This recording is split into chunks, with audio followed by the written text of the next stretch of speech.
ассалому алайкум. Инак бо хабар ва рӯйдодҳои охирини роз бахши паёми роз боз тақдими шумо мегардад. дар студия бо шумо ҷаҳонгир собиров. واقعا امروز موضوع اساسی که مردم فقط آید آن حرف میزنند این مسئله کرونا ویروس بوده. در ازبکستان نیز در جمع آمد ویدیو سلکتری اساسا آید همین مسئله سخن رفته ایستاده است. دیروز تحت رئیسی پرزیدنت شوکت میرزیویف جمع آمد ویدیویی نوبتی برگزار گردید. رهبر دولت سرور وضعیت کرونا ویروس را بررسی کرد. وضعیت هنوز همان جدی است. از این رو هیچ یک رهبر حدودی حق ندارد بگوید که ما در حالت خوب قرار داریم. در همه جا کمبودی ها هستند. وظیفه مهمترین ما سریع وقت معین کردن آنها و برای برطرف سازی اندیشیدن چاره های فوری می باشد. ما یک جهت را نباید فراموش سازیم. مقال خلقی اگر کسلی را پنهان کنید تبلرزه آشکار می شود گویا محض برای کرونا ویروس گفته شده است. اگر ما به این خطر بی‌پروا باشیم سلامتی و سرنوشت هزاران نفر را به خطر می گذاریم و وضعیت ما بدتر می شود. از همه بدش شماره فوتیدگان یک باره می افزاید. در این مبارزه سیستم طبی دولتی و خصوصی سفربری دائمی و کار ثمره بخش تمام اگنتی ها صداقت طبیبان شعور مردم باید سلاح اساسی ما باشند گفت پرزیدنت در دوام نطقش. شفاکاران قهرمان امروزه نمونه فداکاری نشان داده ایستادند. با آنها هزاران رحمت. در تلکانال ها آید فعالیت شفاکاران حلال وطن پرور خلق پرور برنامه های مخصوص تهیه کردن لازم است گفت رهبر دولت و در این باره با تلکانال های کشور سپارش داد. وطن پرور halol fidoyi o'zini kasbiga mehrli insonlar shifokorlarimiz juda ko'p. Shunaqa fidoyilarni televizorda har bir viloyatda ko'rsatinglar. Shifokorlar haqiqatda ular qahramonlik ko'rsatyapti. Fidoyilik ko'rsatyapti. Ularga mingdan ming rahmat shifokorlarimizga. Ularni xalqimiz bilish kerak. Qachon fidoyi bilinadi? Qiyin paytda biladi. Qachon vatanparvar bilinadi rahbarlar? Mana shunday qiyin paytda o'zini bildirish kerak. Televizorda chiqib mana shu fidoyi bo'lib gapirgan targ'ibotchilarimiz, deputatlarimiz, ijodkor ziyolilarimiz, hurmatli jurnalistlarimizning ta'siri juda katta. Hozirgi ogoh bo'lish, xalqimizni sezgir qilishga da'vat qilayotganlarini men hech qachon unutmayman, xalqimiz ham unutmaydi. Rahbarlarga yana bir marta qattiq topshiriq bermoqchiman. Talab, tartib, so'rov bundan ham qattiq bo'ladi. Xalqimizni sog'lig'i turibdi. Ko'pni ko'rgan, sabr bardoshli, hamma narsani tushunadigan xalqimizga murojaat qilmoqchiman. Har birimiz, oilamiz, farzandlarimiz sog'lig'i va taqdiri uchun avvalo o'zimiz mas'ul ekanimizni hech qachon unutmasimiz kerak. Hozirgi karantin paytida mas'uliyatli davrda ichki madaniyatimizni ko'rsatib, o'zimizni sog'lig'imizga, farzandlarimizning taqdiriga befarq bo'lmasdan o'zimiz shunga astoydil kirishsak, natija bo'ladi. Shu munosabat bilan yana bir marta men hamma toifadagi hurmatli xalq noiblariga, ijodkor ziyolilariga, hurmatli jurnalistlarimizga, mahalla faollariga iltimos qilmoqchiman. Pandemiya davrida shaxsiy mas'uliyat haqida targ'ibot ishlarini yanada kuchaytirishimiz kerak. Bunday dushman bilan agar aql bilan, iroda bilan, madaniyat bilan kurashmasak, natija bo'lmaydi. Biz pandemiyani qachon yengamiz? Qachonki har bir odam o'zidagi beparvolikni, befarqlikni yengsa, o'zi, oilasi va farzandlari butun xalqimiz hayotiga mas'uliyat bilan qaraganda biz yengamiz. Shunga qodirmi biz? Albatta qodirmiz. Biz albatta bu sinovdan munosib o'tamiz. Shu munosib o'tish uchun hammamiz hissa qo'shsak, natija albatta bo'ladi. اینچنین در ویدیو سلکتر مسئله دیگر آب نوشاکی مورد محاکمه قرار گرفت. در دوام 3 سال برای زیاده از 3 میلیون و 600 نفر اهالی را با آب نوشاکی تامین کردن مبلغ جدا کرده شده است، اما 30% کار اجرا شده است و خلاص حاکمان به این مسئله تماما بی‌پروا. لایحه های کلان را وزارت ها به عمل تطبیق کرده ایستادند گفته حاکمان خود را به کنار گرفته ایستادند. اکنون برای صفتناک به عمل برآوردن لایحه ها تامین اهالی با آب نوشاکی مبلغ های مصرف شده آن و برگردانیدن مبلغ بانک حاکمان جوابگر هستند، گفت رهبری دولت. واقعا مسئله آب نوشاکی در اکثریت حدودهای کشور خاصه در محله‌های ناحیه سوخت نیز به نظر می‌رسند، اما خوشبختانه در محله‌ها به نوبت قدوق‌های آب کافته می‌شوند که این به‌واسطه در برطرف نمودن تنقیصی آب نوشاکی اهمیت مهم کسب می‌کند. امروز و پگاه یعنی روزهای شنبه و یکشنبه در ازبکستان حرکت واسطه‌های نقلیات محدود کرده شده، به فعالیت تاکسی‌های بی سمت رخصت نیست. با قرار کمیسه مخصوص روزهای شنبه و یکشنبه به حرکت ماشین‌هایی که رخصتنامه مخصوص دارند و اتوماشین‌هایی که حقوق به رخصتنامه مخصوص گشتن دارند رخصت داده می شود.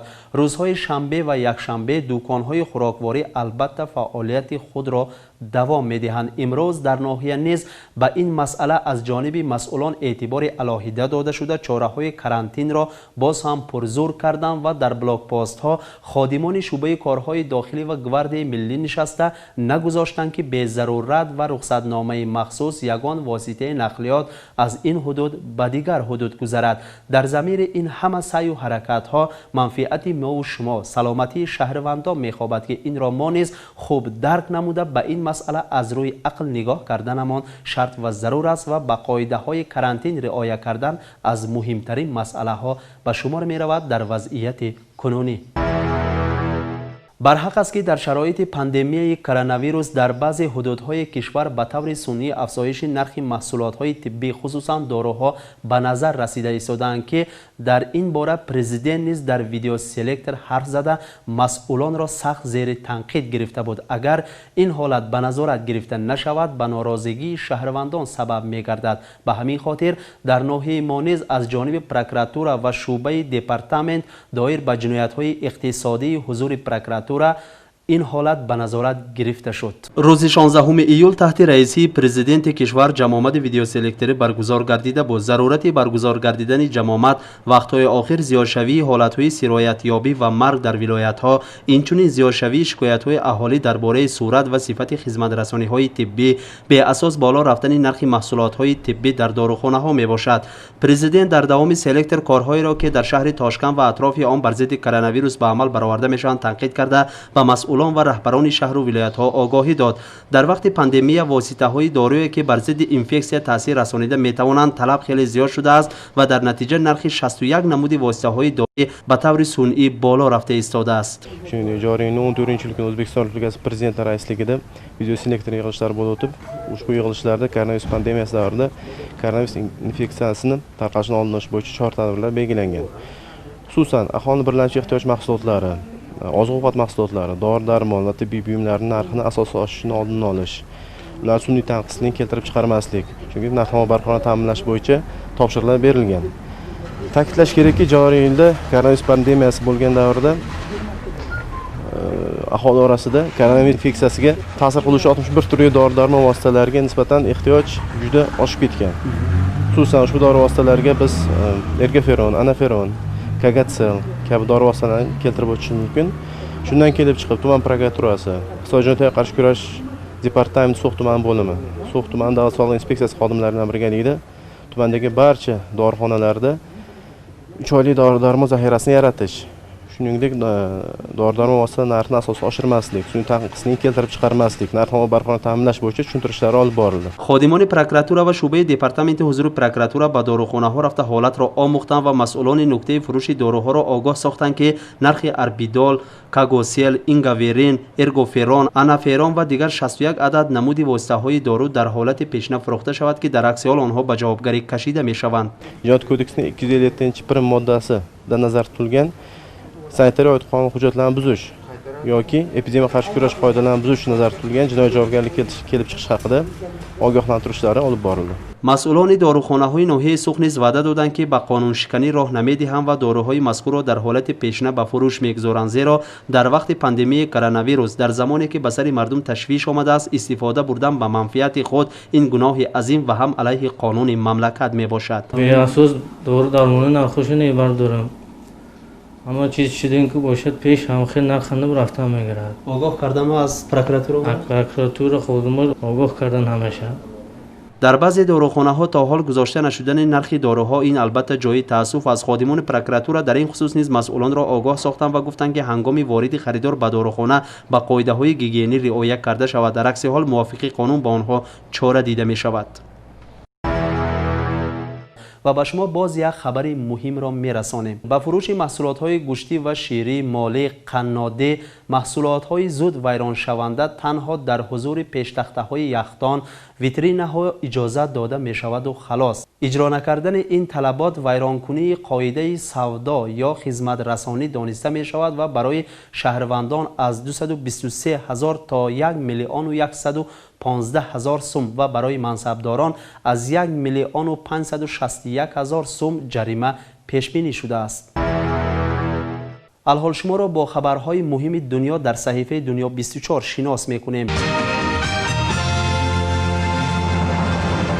پسرک 6 ساله حیاتش را در خف گذاشته خواهرچه‌اش را از سگ خلاص کرد. در شتات ویامینای امریکا پسرک 6 ساله بریژر واکر خواهرچه‌اش را که سگ هجوم کرده بود خلاص کرد. در این باره عمه پسرک نیکی واکر در صحیفه اینستاگرام خود سخن کرده است. واقع روز 9 ایول رخ داده است. سگی در غضب طرف خواهرچه بریژر دوید. بریژر پیش برآمدن نماند که سگ خواهرچه‌اش را گزد. سگ روی و سر پسرک را گزید. در اروپا تقریبا 7 میلیون نفر از کار برکنار می شوند. خوش عیناً در کدام مملکت های اروپا؟ به این سوال چنین جواب می دهیم. در گرمانیا، ایتالیا، اسپانیا و فرانسه که مملکت های ترقی یافته ترین اروپا به شمار می روند، تقریبا 7 میلیون نفر کارمند در عرصه برکناری از کار هستند. در این باره بلومبرگ اکونومیک خبر داده است. گفته می شود که این کارمندان حالا در تعطیل کاری هستند و بعد پایان یافتن مهلت تعطیل آنها کار خود را از دست می دهند و استاتیستیک بیکاری تقریبا 6% افزایش یافته است. از پس معلوم می گردد که ویروس تاجدار نه فقط به سلامتی شهروندان بلکه به اقتصادیات مملکت های مترقی عالم نیز تاثیر منفی خود را رسانیده ایستاده است. محمد یوسف امامزاده وزیر تحصیل و علوم تاجیکستان در نشست مطبوعاتی اعلام کرد که سال تحصیل در کشور 17 اوگوست آغاز می شود. پهنشوی کرونا ویروس در تاجیکستان دلیل تغییرات جریان تحصیلات شد. وزیر گفت که دانش آموزان مکتب و دانشجویان تا 1 سپتامبر موضوعهای گذشته را تکرار میکنند تا بعد استراحت دراز مدت به تحصیل مطابقت کنند. وی افزود که در صورت اوج دوباره کرونا ویروس و جاری شدن رژیم انزوا یعنی ایزولاسیا، تحصیل از طریق شبکه‌های تلویزیونی ادامه خواهد یافت.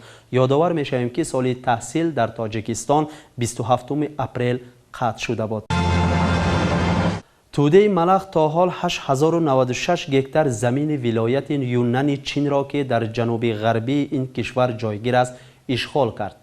در این باره خبرگزاری سینخوا گزارش داد شهر پوئر منطقه از حمله ملخ بیشترین آسیب را دید.